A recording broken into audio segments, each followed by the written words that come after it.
Hello friends, आप सभी का स्वागत है DKP एकेडमी में। मैं दीपक कुमार आप सभी का स्वागत करता हूं। आज के इस वीडियो में हम पढ़ने वाले हैं अध्याय 5, एक चर का रैखिक समीकरण। ठीक है, क्या पढ़ने वाले हम? एक चर का रैखिक समीकरण। तो सबसे पहले समझते हैं कि चर क्या होती है। ठीक है, तो देखिए चर क्या होती है। तो चर जो है, जो आपकी अक्षर संख्याएं हैं, क्या है, जो आपके अक्षर संख्याएं हैं वो जो है आपकी चर राशि कहलाती है। जैसे कि एक्स, वाई, जेड, ए, बी, सी, ये सारी चीजें क्या है? ये सारी चीजें जो है चर राशि है। ठीक है, अब देखिए चर का मतलब क्या है। तो देखिए चर का मतलब होता है इंग्लिश में वेरिएबल। ठीक है, यानी कि जो चर है, जैसे कि आपका एक्स क्या है, एक चर राशि है, यानी कि इस चर के मान को हम अलग अलग रख सकते हैं। ओके, चर के मानों को हम जो है बदल सकते हैं, वो जो है आपके चर राशि कहलाती है। इसमें जो है एक्स आपका क्या है, चर राशि है, और ये जो 4 है ये आपका अचर राशि है। क्या है? अचर। यानी कि ये जो 4 है इसका मान जो है नहीं बदलेगा, ये हमेशा 4 ही रहेगा। लेकिन जो x है इसका मान हम 1 भी रख सकते हैं, 2 भी, 3 भी, 4 भी, 5 भी, और कितनों भी जो है रख सकते हैं। जैसे कि 4 है, तो अगर 4 x की जगह पे अगर 1 रखेंगे तो क्या होगा? 4 इंटू 1, यानी कि हमें 4 प्राप्त होगा। ठीक है, अगर x की जगह पे हम 2 रख दिए तो क्या प्राप्त होगा? 8। तो यहाँ पास जो x का मान है उसे हम क्या कर रहे हैं, बदल सकते हैं। ठीक है, 4 गुणी 3 कर सकते हैं, x के जगह पे क्या रख सकते हैं? 3, तो क्या प्राप्त होगा? 12। तो ये जो x है इसके स्थान पर हम क्या कर सकते हैं? दूसरे दूसरा वैल्यू जो है, दूसरा दूसरा मान जो है रख सकते हैं। ठीक है, तो ये जो है आपका चर संख्या कहलाती है। और ये जो आपका एकदम फिक्स है, 4 जो है आपका 4 ही रहेगा, 4 को हम नहीं बदल सकते। तो इस प्रकार की राशि को जो है हम अचर राशि कहते हैं। तो आपको चर जो है समझ में आ गया। तो देखिए चर, ठीक है, तो इसमें चर क्या है? 3x। ये जो x है ये क्या है? आपका एक चर राशि है। ओके, तो हम लोग क्या पढ़ने वाले हैं? एक चर का रैखिक समीकरण, यानी कि कोई एक ऐसा समीकरण जिसमें केवल एक चर हो। ठीक है, उसे हम क्या बोलेंगे? एक चर। और रैखिक समीकरण किसे बोलेंगे? तो देखिए रैखिक समीकरण क्या होता है? ऐसा समीकरण जिसे हम ax plus B equal to C के रूप में लिखा जा सकता है। ठीक है, जिसे ax plus B equal to C के रूप में लिखा जा सकता है। यानी कि जब कोई समीकरण का हम कंपेयर करेंगे, तुलना करेंगे, तो जो है इसे सेटिस्फाई करना चाहिए, इस ax plus B equal to C को। जैसे कि यहाँ देखिए, यहाँ पास क्या है? 3x plus 5 equal to 9। तो यहाँ पर जो a है वो क्या है? आपका 3 है, x की जगह पे x, प्लस की जगह पे प्लस, b की जगह में 5, इक्वल की जगह में इक्वल, सी की जगह में 9। तो ये जो है इस समीकरण को क्या कर रहा है? सेटिस्फाइड कर रहा है। ओके, तो इसे हम क्या बोलेंगे? रैखिक समीकरण। अब ध्यान दीजिए, सबसे इंपॉर्टेंट, जहां ए बी सी जो है क्या है? आपकी नियत संख्या है, और ए का मान जो है आपका 0 नहीं होगा। ठीक है, इस ए का मान 0 नहीं होगा। ठीक है, अब ध्यान दीजिए, जिसमें जो है ये जो चर है, ठीक है, चर, इस चर की घात 1 हो। क्या हो? इस चर की घात 1 हो, उस समीकरण को हम क्या कहेंगे? रैखिक समीकरण कहेंगे। ऐसे समझ में? और जो इस समीकरण को जो है जो सेटिस्फाइड करता हो, और दूसरा जो है ये समझो कि ये जो चर है इसकी घात में क्या होना चाहिए? 1। ठीक है, इसकी घात में जो है 1 होना चाहिए, और ये जो समीकरण है इसको जो है सेटिस्फाइड करना चाहिए। इस प्रकार के समीकरण को जो है हम रैखिक समीकरण कहते हैं। है समझ में? तो जो भी समीकरण जो है इसे सेटिस्फाइड करेगा ax plus B equal to C को, वो समीकरण जो है आपका रैखिक समीकरण कहलाएगा। ठीक है, और क्योंकि इस समीकरण में जो है हम केवल एक ही चर का उपयोग करने वाले हैं, इसलिए जो है इसे एक चर कहा गया है। ठीक है, तो हम जो है इस अध्याय में पढ़ने वाले हैं एक चर का रैखिक समीकरण। ओके, और आपका ये जो है ये आपका समीकरण कहलाता है। ठीक है, ये आपका क्या कहलाता है? समीकरण कहलाता है। ओके, अब जो है हम किसी कथन से समीकरण कैसे बनाते हैं इसे जो है समझेंगे। ओके, तो देखिए यहाँ पर 2 एग्जाम्पल है, हम इन 2 एग्जाम्पल के माध्यम से कथन से समीकरण कैसे बनाते हैं इसे जो है समझेंगे। तो देखिए क्या है? पहला, किसी संख्या के 3 गुने से 4 अधिक 13 के बराबर है। क्या बोला है? किसी संख्या के 3 गुने से। तो हम किसी संख्या को क्या मान लेते हैं? x। क्या करते हैं? किसी संख्या को क्या मानते हैं? x। ठीक है, तो किसी संख्या क्या है? x है, तो क्या लिख दिए? x। ठीक है, किसी संख्या के 3 गुने से। तो किसी संख्या के 3 गुने मतलब क्या होगा? x into 3। ठीक है, x इंटू 3, 3 गुने से 4 अधिक, उससे 4 अधिक बोला है। अधिक बोला है मतलब क्या करेंगे? इसमें 4 जोड़ेंगे। ठीक है, अगर कम बोलता तो क्या करते? 4 घटा देते। तो अधिक बोला है तो क्या करेंगे? 4 जोड़ेंगे। तो किसी संख्या के 3 गुने से, गुने मतलब क्या, गुणा, तो 3 गुने से 4 अधिक 13 के बराबर है, यानी कि ये जो है किसके बराबर होगा, 13 के बराबर होगा। तो यहाँ क्या करेंगे, इक्वल 13, यानी कि बराबर 13। आया समझ में क्या किए, किसी संख्या के 3 गुने, यानी कि कोई संख्या क्या है, एक से है, तो इसके 3 गुने यानी कि 1 से इंटू 3 से 4 अधिक यानी कि प्लस 4 13 के बराबर है। किसके बराबर है, तो ये जो है आपका 13 के बराबर है, यानी कि बराबर 13। आया समझ में। जिसे हम क्या लिखेंगे, 3 इंटू एक्स आपका होगा 3x प्लस 4 इक्वल टू 13। ये जो है इस प्रकार से एक समीकरण बनेगा इस कथन का। आया समझ में कैसे बना। चलिए अब इसे समझते हैं। एक लड़के की वर्तमान आयु उसके 4 वर्ष पूर्व की आयु की दुगनी है। ठीक है, अब देखो लड़के की वर्तमान आयु बोल रहा है, तो हम लोग क्या करते हैं, वर्तमान आयु को जो है क्या मान लेते हैं, x। तो लड़के की वर्तमान आयु क्या हो गया, x। ठीक है, उसकी वर्तमान आयु उसके 4 वर्ष पूर्व की आयु की दुगनी है। क्या है, उसके 4 वर्ष पूर्व की आयु। तो देखो वर्तमान आयु क्या है, x से है, तो उसकी 4 वर्ष पूर्व की आयु क्या होगा, 4 वर्ष पूर्व की आयु। अब देखो जैसे कि आपका आयु जो है अभी 20 साल है, क्या है अभी 20 साल, तो आपके आयु से, अभी वर्तमान आयु से 4 वर्ष से पहले आपकी आयु क्या होगा, तो आप क्या बोलोगे, 20 माइनस 4।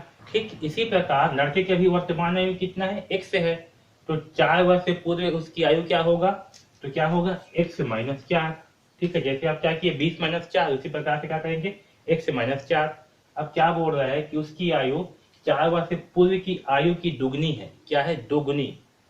तो लड़के की वर्तमान आयु क्या है, x से है, तो x बराबर, देखो जो वर्तमान आयु है वो क्या है, 4 वर्ष पूर्व की आयु का दुगनी है। तो 4 वर्ष पूर्व की आयु क्या है, x माइनस 4। तो वर्तमान आयु क्या है, x। तो x जो है 4 वर्ष पूर्व की आयु क्या है, x माइनस 4, इसकी दुगनी है, यानी कि 2 गुना। तो 2 गुना किसके साथ है, इसके साथ, x माइनस 4 के साथ। ठीक है, क्या है, दोगुनी है किसका, 4 वर्ष पूर्व की आयु से। तो ये जो है आपका 4 वर्ष पूर्व की आयु है, इससे क्या है, दुगनी आयु है, वर्तमान की आयु। ठीक है, तो इस प्रकार से जो है आपका समीकरण क्या बनेगा, x equal to 2 into X minus 4। ये जो है आपका इस कथन का क्या बनेगा, समीकरण। आया समझ में कैसे बना।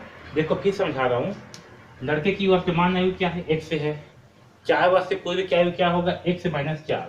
अब क्या बोल रहा है कि जो वर्तमान आयु है यानी कि x, वर्तमान आयु क्या है, x है, वो क्या है आपका 4 वर्ष पूर्व की आयु से दोगुनी है। कितना है, 4 वर्ष पूर्व की आयु से दोगुनी है। तो 4 वर्ष पूर्व की आयु क्या है, x माइनस 4, तो इसकी क्या है, दोगुनी है। तो यहाँ पर क्या करेंगे, 2 का गुणा करेंगे, क्योंकि इसका दोगुनी क्या है, वर्तमान आयु। तो वर्तमान आयु बराबर क्या होगा, 4 वर्ष पूर्व की आयु इंटू 2। आया समझ में। तो इस प्रकार से जो है हम समीकरण बनाते हैं। ओके, आया समझ में। इस वीडियो को बार बार देखिए और दोनों ही कॉन्सेप्ट को अच्छे ढंग से समझिए। ओके, अब जो है कोई समीकरण दिया हुआ है उससे जो है हम कथन बनाएंगे। ठीक है, क्या करेंगे, कथन बनाएंगे। तो देखिए इसमें जो है क्या दिया, 5x माइनस 2। तो जो x दिया हुआ है, ठीक है, क्या दिया हुआ है, x मतलब क्या, आपका अक्षर संख्या। इस अक्षर संख्या को जो है हम कोई संख्या मानेंगे। क्या करेंगे, कोई संख्या मानेंगे। तो ये क्या होगा आपका, कोई संख्या। ठीक है, अक्षर संख्या को हम क्या बोलेंगे, कोई संख्या बोलेंगे। तो देखिए यहाँ क्या है, 5 इंटू एक्स, यानी कि किसी संख्या के साथ 5 का गुणा करने पर और उसमें 2 घटाने पर क्या प्राप्त होगा, हमें 10। तो इसे हम क्या बोलेंगे, किसी संख्या का 2 गुना, सॉरी किसी संख्या का 5 गुना, क्योंकि 5 का क्या है, गुना है, गुणा है। ठीक है, तो क्या बोलेंगे, किसी संख्या, x क्या है आपका, कोई संख्या, कि किसी संख्या का 5 के साथ क्या है, गुणा है। तो क्या करेंगे, किसी संख्या का 5 गुना। ठीक है, किसी संख्या का 5 गुना, और ये -2 है, इसको क्या बोलेंगे, 2 का अंतर। क्या बोलेंगे, 2 का अंतर। अगर जोड़ होता है यहाँ पर धन होता तो क्या बोलते, 2 का जोड़। ठीक है, यहाँ पर 2 घटा रहे हैं तो क्या बोलेंगे, 2 का अंतर। तो किसी संख्या का 5 गुना और 2 का अंतर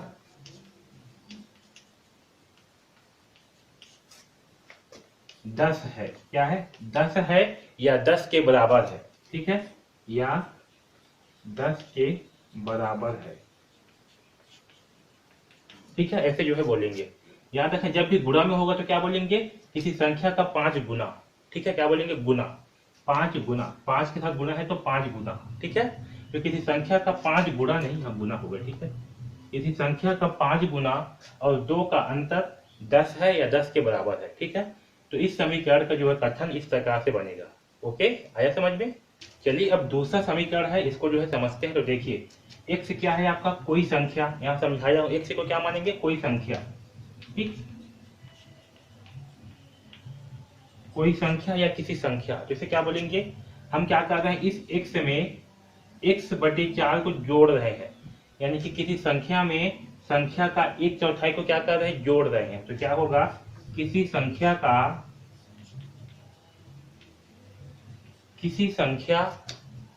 में संख्या का, हम क्या कर रहे हैं, यहाँ पर ये संख्या है, तो किसी संख्या में क्या कर रहे हैं, संख्या का, यानी कि इसी संख्या का 1/4 को जोड़ रहे हैं। तो क्या लिखेंगे, किसी संख्या में संख्या का 1/4 जोड़ने पर हम क्या बोलेंगे, किसी संख्या में संख्या का 1/4 जोड़ने पर 10 प्राप्त होता है या 10 के बराबर है। ठीक है, तो इसे हम इस प्रकार से जो है कथन बनाएंगे। ओके, आया समझ में। तो किस प्रकार से हम बनाएंगे कथन, ये जो है आपको समझ में आया।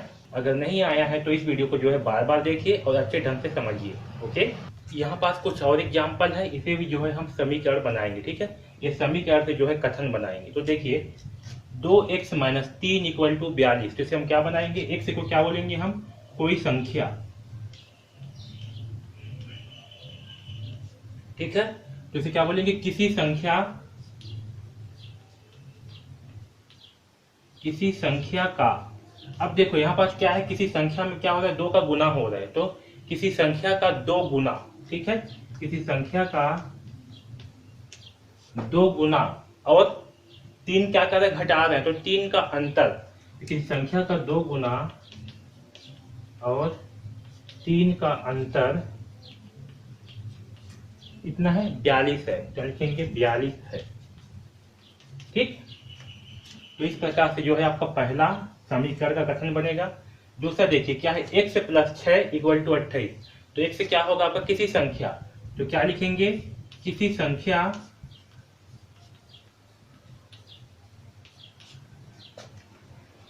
क्या लिखेंगे, किसी संख्या और 6 का योग 28 है। ठीक है, क्योंकि x से क्या है, किसी संख्या है या कोई संख्या, तो यहाँ पर कोई संख्या भी डाल सकते हैं। कोई संख्या और 6 का योग क्या है, 28 है। अब देखिए तीसरा में क्या है, 3x + 3 = 15। तो क्या होगा, किसी संख्या, x को क्या मानेंगे हम, किसी संख्या। तो किसी संख्या का तिगुना, क्योंकि यहाँ पर 3 का गुणा हो रहा है, तो क्या बोलेंगे, तिगुना।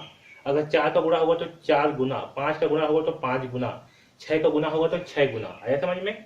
तो किसी संख्या का तिगुना और 3 का योग, क्योंकि 3 क्या होता है, जोड़ रहा है।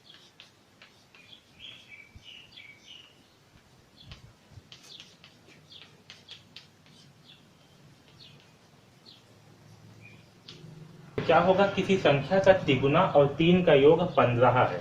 आया समझ में।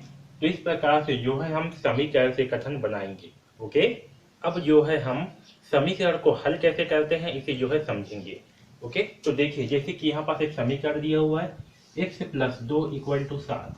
इसका मतलब क्या है, इसका मतलब ये है कि जो चर संख्या है, चर क्या है, x है, तो हमें x का मान ऐसे रखना है कि दोनों साइड, ये जो बराबर है, इसके दोनों साइड, इस साइड को हम बोलते हैं राइट हैंड साइड। ठीक है, यानी कि दायां पक्ष, क्या बोलते हैं, इंग्लिश में बोलते हैं राइट हैंड साइड। बराबर के इस साइड को बोलते हैं राइट हैंड साइड, यानी कि दायां पक्ष, और बराबर के इस साइड को बोलते हैं लेफ्ट हैंड साइड, यानी कि बायां पक्ष।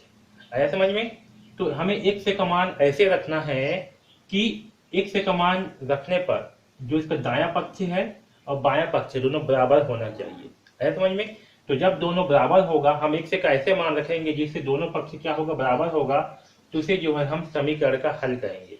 ओके, जैसे देखिए, अगर x का मान हम 1 रखते हैं, ठीक है, तो क्या प्राप्त होगा, 1 + 2 = 7, यानी कि साइड क्या होगा, 2 और 1 3 = 7।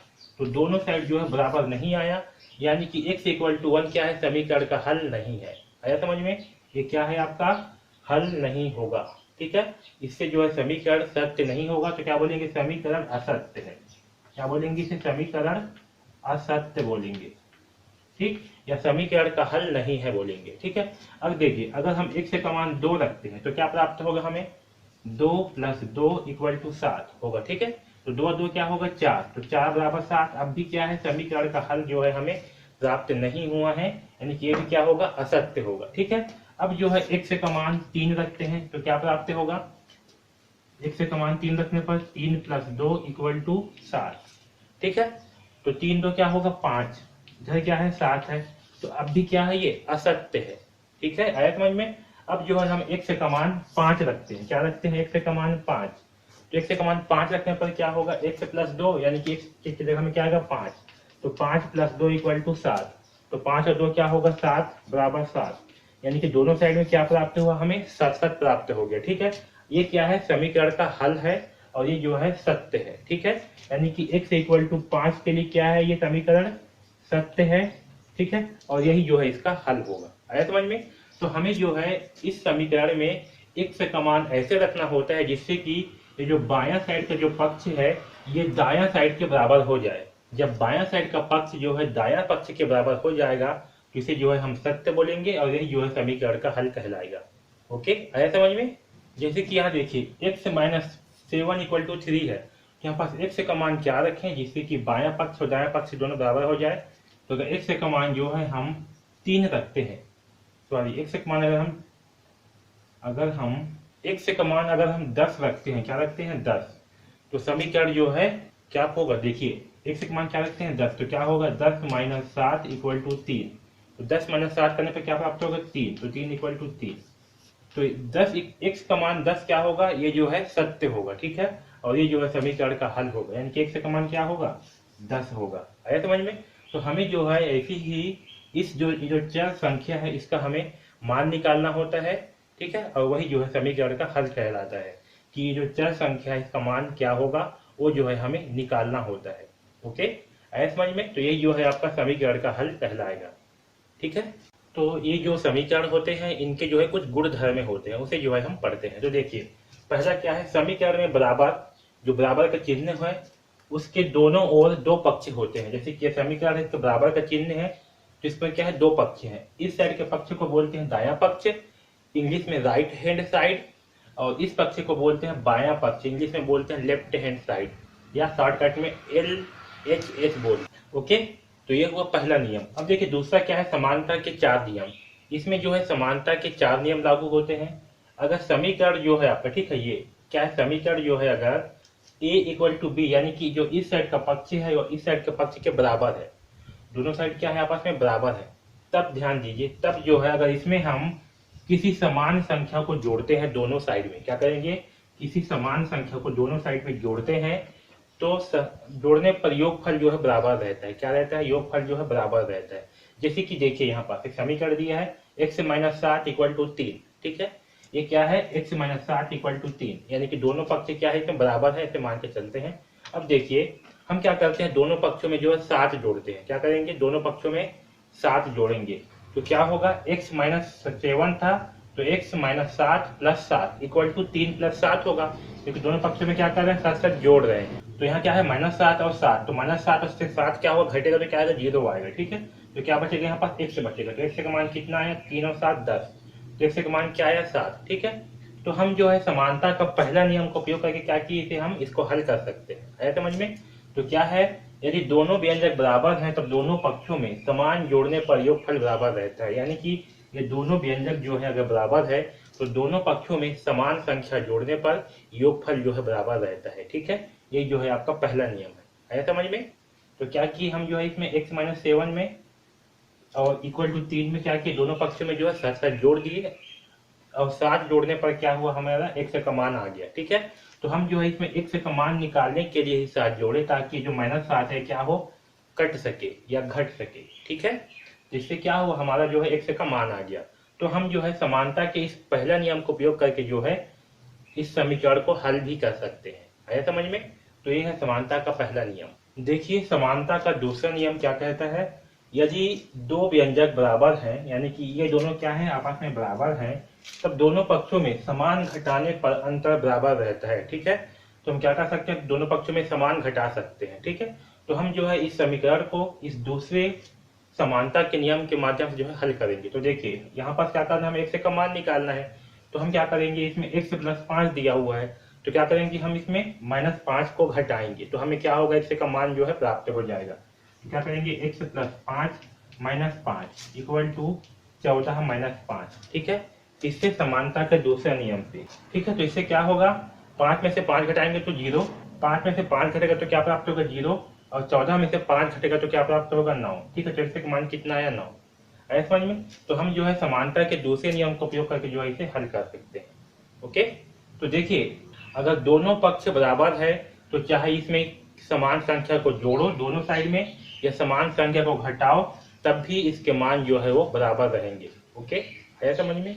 देखिए समानता का तीसरा नियम क्या है, यदि a इक्वल टू बी हो, यानी कि समीकरण जो है बराबर हो, तो a into C equal to B into C, यानी कि दोनों पक्ष में जो है अगर हम समान संख्या से गुणा करते हैं तब भी उसके गुणनफल में कोई भी परिवर्तन नहीं होगा। ठीक है, यानी कि उसका गुणनफल जो है वो बराबर होगा। ठीक है, तो देखिए यदि दो व्यंजक बराबर हैं तब दोनों पक्षों में समान का गुणा करने पर भी गुणनफल जो है बराबर रहता है। ओके, ये जो है तीसरा नियम है। देखिए चौथा नियम क्या है, यदि दो व्यंजक बराबर हैं तब दोनों पक्षों में समान का भाग करने पर भी भागफल जो है वो बराबर होगा। ठीक है, तो ये क्या है, ये जो है हमारा चौथा नियम है। इसी के अगर a इक्वल टू बी है तब a बट्टी सी करते हैं और b बट्टी सी करते हैं दोनों साइड में, लेकिन c जो है आपका 0 नहीं होना चाहिए, यानी कि समीकरण में जो हम भाग कर रहे हैं दोनों पक्षों में, वो जो है आपका 0 नहीं होना चाहिए। ठीक है, तो दोनों पक्षों में अगर हम समान संख्या से भाग करते हैं तब भी क्या होगा, भागफल जो है वो बराबर रहेगा। ठीक है, तो ये जो है समानता के नियम है। ठीक, तो समानता के हमने 4 नियम पढ़े। पहला नियम क्या है, अगर दोनों पक्षों में हम समान संख्या से जोड़ते हैं तब भी जो है उसका योगफल जो है बराबर होगा। दोनों पक्षों में समान संख्या से घटाते हैं तो उसका जो अंतर होगा वो क्या होगा, वो भी बराबर होगा। अगर दोनों पक्षों में हम गुणा करते हैं, भाग करते हैं, तो जो है हमें गुणनफल और भागफल जो है वो बराबर ही होगा दोनों पक्षों में। ओके, तो ये जो है समानता के 4 नियम है, चारों नियम को जो है याद रखना। ओके, देखिए यहाँ पास जो है प्रश्न दिया गया है, समीकरण 4x प्लस 5/3 इक्वल टू 15। इस समीकरण को जो है हम समानता के नियम से हल करते हैं। ओके, हम जो है इस समीकरण को समानता के नियम से हल करके जो है x का मान निकालते हैं। ओके, तो ध्यान से समझिए कि कैसे जो है हम समानता का नियम का उपयोग करके जो है x का मान निकाल सकते हैं। तो देखिए यहाँ पास क्या दिया, सबसे पहले बटे में दिया। ठीक है, बटे में क्या है, 3 है।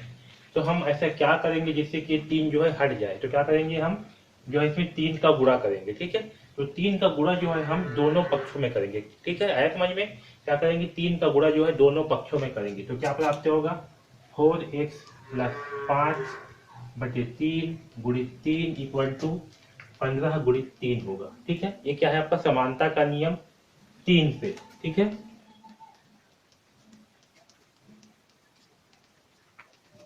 दोनों पक्षों में क्या किया हमने, 3 का गुणा कर दिया, तो क्या होगा, इसे 3 से 3 कैंसिल हो गया और इस साइड 3 का गुणा हो गया, तो क्या प्राप्त होगा हमें, 4x प्लस 5 इक्वल टू 15 किया 45। ठीक है, क्या प्राप्त होगा, 45।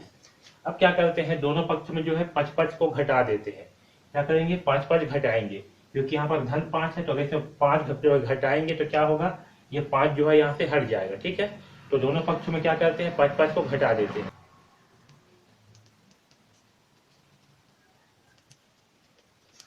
किससे, समानता का नियम 2 से। तो जब 5 घटाएंगे तो क्या होगा, यहाँ पास आएगा 4x, 5 से 5 क्या हो जाएगा, कैंसल, यानी कि 0 हो जाएगा, और इधर आएगा 40। ठीक है, अब देखिए इसमें क्या है, 4 का गुना है, तो क्या करेंगे, इसमें जो है 4 का भाग करेंगे। ठीक है, तो हमें जो है x का मान प्राप्त हो जाएगा। तो क्या करेंगे, दोनों पक्षों में जो है 4 का भाग कर देंगे, तो क्या होगा, 4x/4 इक्वल टू 40/4। ये क्या है, समानता का नियम 4 से।